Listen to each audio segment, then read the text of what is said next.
Eu recordo há quase 55 anos, a minha chegada aqui ao Hospital de Santa Maria. Não havia nada deste espaço tão arranjado como está hoje. Era um espaço mais vazio e o ponto de referência que era para nós, onde nos encontrávamos, onde nos reunimos, era a estátua do Egas Muniz. Vínhamos ter todos, confluímos todos aqui para a estátua do Egas Muniz. E acho que era muito apropriado, porque Egas Muniz foi, até agora, o único Prémio Nobel da Medicina de língua portuguesa. E era, seguramente, uma inspiração para todos nós. Uma referência, uma inspiração. E é interessante lembrar esse tempo, porque daqui entrávamos, era a estátua, e ali ao fundo era a entrada para a faculdade. E nós éramos jovens, tímidos, vinhamos de fora, grande parte de nós vinha de fora, com um respeito muito grande, um temor da faculdade talvez. Éramos mais rapazes do que raparigas, quase 70% de rapazes e o resto, e 30% de raparigas, o que é hoje ao contrário, só mais a feminização da profissão médica, isso é de facto uma realidade. E éramos muito formais, vínhamos todos muito bem arranjadinhos. Esta é a antecâmara hoje da faculdade. No meu tempo não existiam estas proteções de vidro, estas paredes de vidro, isto não estava tão arranjado, sobretudo não havia aqui este quadro que é a lição de anatomia. E esta lição de anatomia que representa uma aula tida na antiga faculdade, na antiga escola médica, onde se vê como alunos alguns dos professores da faculdade e aqui os mestres da anatomia. É interessante, é uma iniciação. A anatomia é a iniciação ao curso, é a iniciação à profissão e é bem apropriado que este quadro esteja aqui. Nós fizemos estas obras já no meu mandato na direção da faculdade e melhoraram-se bastante a recepção aqui aos alunos. E há aqui um outro aspecto que vale a pena relembrar. A Faculdade de Medicina foi sempre um espaço de liberdade, sobretudo, e de acolhimento, onde, quando houve a grave crise académica e conflitos com a polícia política, os estudantes confluíam para a Faculdade de Medicina, porque aqui estavam protegidos. Aqui a polícia não entrava. E nunca entrou.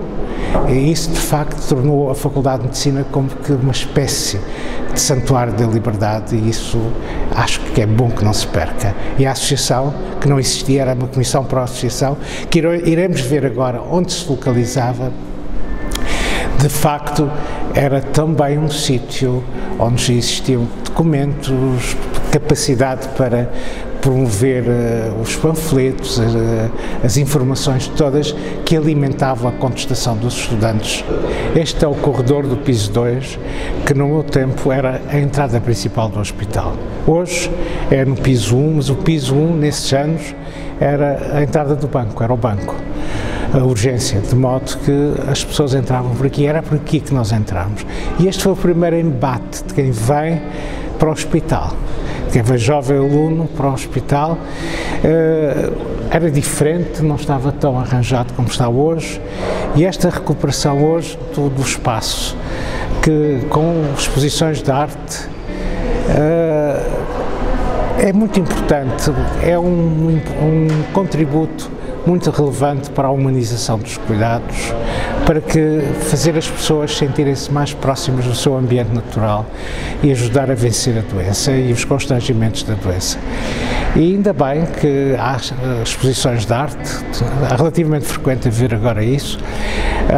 Quando cheguei à direção da faculdade, desafiei também o diretor do hospital a fazermos isto, porque era um hábito que existe em Inglaterra, que o acordo entre a Royal Academy of Arts e os centros hospitalares principais, como potenciando oportunidades para os jovens talentos, jovens alunos da academia exporem o seu trabalho. Este é o Serviço de Cirurgia Vascular e aqui é uma das entradas do serviço. O serviço nasceu, ou foi fundado em 1987 e resultou da separação da divisão do antigo grande serviço de cirurgia que foi dirigido pelo professor Cid dos Santos, que era um serviço de clínica cirúrgica, que ocupava o piso 4 e o piso 5. A cirurgia vascular acabou por ficar confinada aqui no piso 4 e esta era quase sempre uma das principais entradas do serviço, embora a entrada seja no bloco central, aqui era por onde a maior parte das pessoas entrava e continua a entrar. E nós vamos fazer um pequeno percurso que vai ser, não sei se a Joana estará de acordo, é chamar isto o roteiro da memória. É um pouco a memória desses anos passados, porque eu entrei aqui em 1970, tinha passado como aluno, mas como interno entrei em 1970. O que estamos a ver hoje é a enfermaria. Nós não vamos olhar para as enfermarias, como é óbvio, nem para toda esta atividade que é de um serviço muito grande, muito ativo e que tem aqui todas estas marcas de atividade. Vou só lembrar-vos uma coisa. Ali ao fundo é hoje a Unidade de Cuidados Intensivos do Serviço, mas no meu tempo esta era a área académica. Era aqui que era o setor onde estavam o gabinete do professor Cid, o gabinete do chefe de clínica, dos outros professores que tinham também aqui algum gabinete, e havia a biblioteca, havia o gabinete da desenhadora. Nós tínhamos uma desenhadora que fazia todos os esquemas das operações, das coisas mais relevantes que era preciso preservar, a Dona Olga Bragança, que era uma desenhadora extraordinária, uma desenhadora médica extraordinária. Aquele conceito, que era um conceito inovador na época, de ter uma área académica numa clínica universitária dedicada com uma intensa atividade clínica, hoje persiste e aproveitamos as instalações que depois iremos ver lá embaixo no Anfiteatro Cid dos Santos. Aqui era a antiga Unidade de Cuidados Intensivos. É que nós tínhamos uma responsabilidade enorme. Fazer a urgência e tomar conta desta unidade era um desafio. E havia um telefone que eu nunca me esqueço, do qual nós não podíamos fazer chamadas, mas que era um telefone que o professor usava diretamente para saber dos doentes. E nós tínhamos que responder e dizer tudo na ponta da língua sobre o que é que se passava com cada doente que ele tinha operado. E apresentava-se esta maneira: daqui fala João. E nós tínhamos que começar a dizer imediatamente, não havia tempo a perder. E se a pessoa começasse a gaguejar, passado meia hora vinha um assistente mais velho saber o que é que se passava realmente. Era uma enorme responsabilidade, mas foi uma grande escola. Vamos? Era aqui que se fazia toda a angiografia do Hospital de Santa Maria para o tratamento da doença arterial. Era aqui. E nós aqui aprendemos. E foi extraordinariamente importante, porque em muitos sítios a angiografia começou a ser realizada pelos radiologistas e nós fomos dos poucos centros, em todo o mundo quase, é que os cirurgiões preservaram a técnica e continuaram a praticar a técnica da angiografia. E isso foi extraordinariamente importante, porque com a evolução que a cirurgia vascular veio a ter, com as técnicas endovasculares, nós já tínhamos este conhecimento. Portanto, foi muito fácil apreender, realizar e praticar esta nova tecnologia endovascular. Mas aqui era o arquivo da angiografia, que era dirigido pela Dona Alda César Pereira, que eu mencionei na minha última lição. E com ela aprendi imenso, porque fazia todos os relatórios das angiografias e nós vínhamos aprender a fazer os relatórios com ela e corrigia-nos. Foi uma aprendizagem extraordinária e eu nunca mais posso esquecer aquilo que aprendi, porque isso abriu as portas do meu estágio em Inglaterra, porque eu sabia fazer e comecei a fazer também lá. E isso foi muito importante. E gostava só de relembrar uma outra coisa, quando olho para este corredor, e que eu citei um episódio que se passou comigo e com o professor João Cid, é a história que eu conto, que eu opero na urgência uma doente com patologia arterial, a operação corre bem, e é neste corredor, quando sai da unidade de cuidados intensivos, e depois de ter explicado ao professor o que é que tinha feito, o professor diz alto e bom som: o rapaz fez bem. E foi nesse momento, foi neste corredor que ele me disse isso. Eu acho que isso foi o ponto de viragem da minha história aqui no Serviço de Clínica Cirúrgica. Este é o Anfiteatro Cid dos Santos, que está ligado, pelo seu próprio nome, está ligado à história do nosso serviço. Eu tenho excelentes recordações daqui. Foram as aulas de cirurgia, eram as aulas do professor João Cid dos Santos, que eram de facto um exercício de inteligência e que interpelavam os alunos e eram de facto aulas extraordinárias. E foi aqui também que fiz o meu último exame na Faculdade de Medicina, um exame de Clínica Cirúrgica, feito à noite. Acabou, eram quase 11 da noite, eu tive uma excelente nota e são estas memórias que me recordo. E quando assumi a direção do serviço, fiz questão de retomar aqui o fio da história, a continuidade, a ligação à parte às nossas reuniões clínicas, que continuaram a ser quintas-feiras às 8 da manhã aqui, onde se discutiam os casos clínicos, onde se praticava e se exercia alguma da discussão académica que é própria de uma clínica universitária.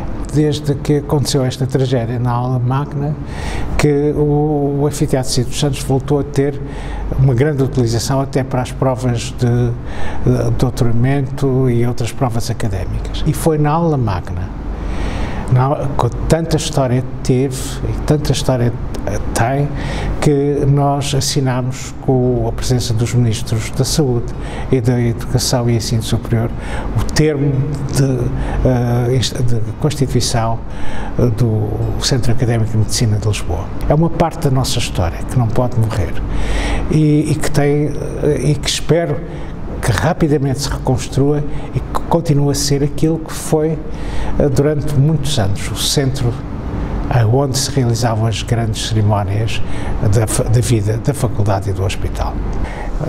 Gostava só de mostrar alguns dos documentos representam, documentos esses que representam por um lado, um certo reconhecimento pessoal daquilo que se fez, mas eu acho que são importantes porque, para além disso, são um testemunho de respeito e de consideração pela cirurgia vascular portuguesa que eu naquelas sociedades científicas também representava. E, portanto, eu acho que tenho algum gosto, algum orgulho, posso dizê-lo, em ter estes documentos, nomeadamente este que representa o reconhecimento da Sociedade de Cirurgia Vascular Norte-Americana e que me fez membro honorário. Este que é o reconhecimento da Sociedade Brasileira de Angiologia e Cirurgia Vascular, que me atribuíram também a sua distinção no grau mais elevado, que é a Ordem de Mérito Angiológica René Fontaine. E depois o reconhecimento do American College of Surgeons, que fui Fellow do American College of Surgeons, e também, eu não tenho aqui nenhum documento, mas há fotografias sobre isso, do Royal College of Surgeons de Inglaterra, que me fez Fellow em 2002 ou 2003. Este é um projeto que eu espero que não se atrase mais e, felizmente, quando começámos ainda em 2008, 2009, no contexto de um acordo que existia para substituir o Instituto de Câmara Pestana, que foi cedido à Faculdade de Ciências Médicas, o objetivo não era ter um novo instituto bacteriológico, porque isso a faculdade não precisaria, mas sim criar este espaço para a articulação com as tecnologias, com a engenharia e revitalizar e dar uma nova dinâmica à investigação e à inovação neste contexto. Estes dois edifícios, com o Hospital de Santa Maria, são os pilares do Centro Académico de Medicina, são um polo de grande diferenciação académica, científica, de introdução da inovação no tratamento dos doentes e um polo de referência para o tratamento dos casos mais complicados na medicina e na cirurgia. E, de facto, é preciso que isso aconteça, é preciso que este impulso seja concretizado, não haja mais dificuldades orçamentais, legais, etc., que atrasem a sua finalização e que o Governo finalmente tenha a capacidade de introduzir a legislação que se impõe, as mudanças legislativas necessárias a consubstanciar o Centro Académico de Medicina, a dar-lhe um novo enquadramento jurídico que permita potenciar a sua missão. Esse é o grande objetivo, esse era o grande sonho e eu espero, estou confiante que se irá concretizar num futuro breve.